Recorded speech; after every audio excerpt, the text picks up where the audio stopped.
Welcome to the I Can Do That podcast. I'm Jem Fadling, spiritual formation coach, author, and founding partner of Unhurried Living.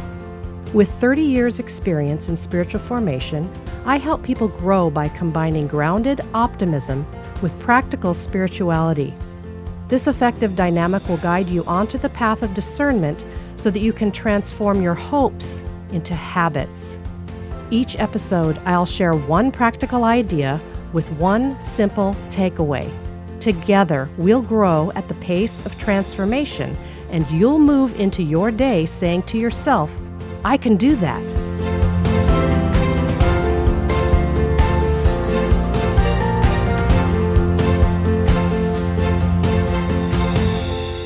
A few years ago, Alan and I visited the Chicago area. We had the privilege of engaging with our publisher, InterVarsity Press.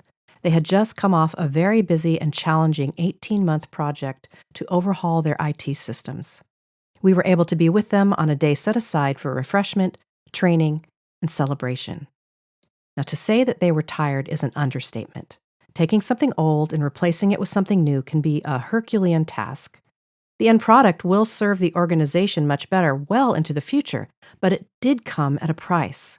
Long hours, job responsibilities shifted for a time, and learning a new process and system. Sometimes we have to say goodbye to an old way of doing things and completely overhaul it in order to make our way forward.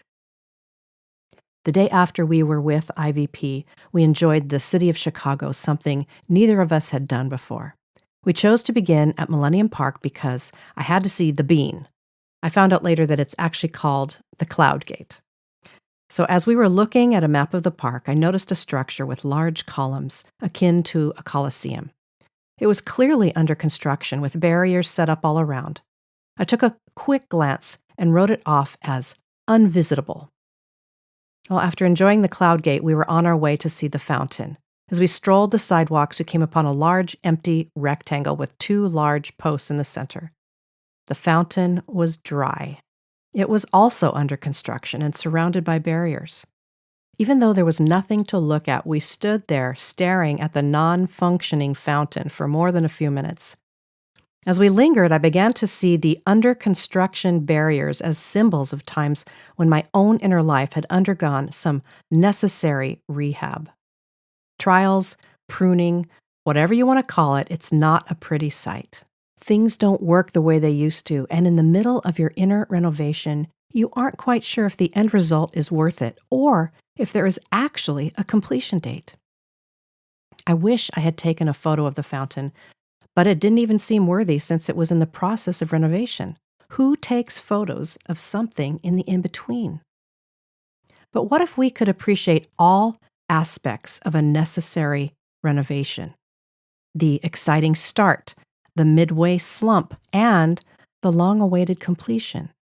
Each stage is a viable part of the process. So if you are in the middle of a season of change, you likely feel out of place, neither here nor there. You feel the need for some fresh air, some energy to keep going. If you are at the end of a season of change, you may be tired. You desire to celebrate, but you can't keep your eyes open. Plus, the next project is looming before you, and you don't know if you have time to celebrate. Well, here is a passage on which you can hang your hat no matter what stage of your process you are in. It's from Isaiah 26, the Message version, and it reads like this. The path of right living people is level. The leveler evens the road for the right living. We're in no hurry, God. We're content to linger in the path signposted with your decisions.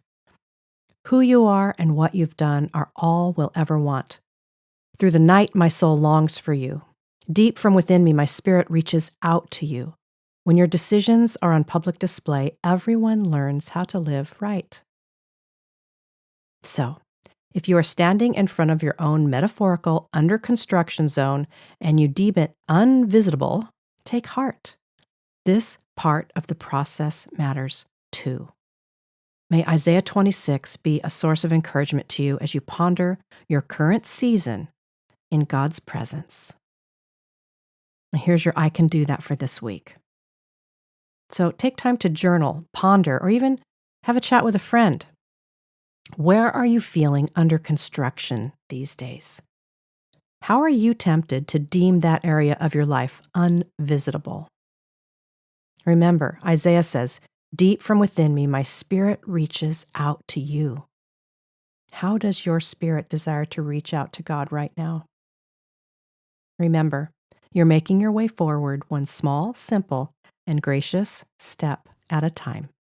If you want to make further progress in your own formation, I encourage you to pick up a copy of my book, What Does Your Soul Love? 8 Questions That Reveal God's Work in You. In it, you'll find themes such as desire, resistance, vulnerability, fear, and joy, and such questions as, what do you really want? Where are you hiding? What's getting in your way? And what's most real to you? Holding and living the questions is a great way to cooperate with your own growth process. So go ahead and pick up a copy of What Does Your Soul Love from your favorite bookseller.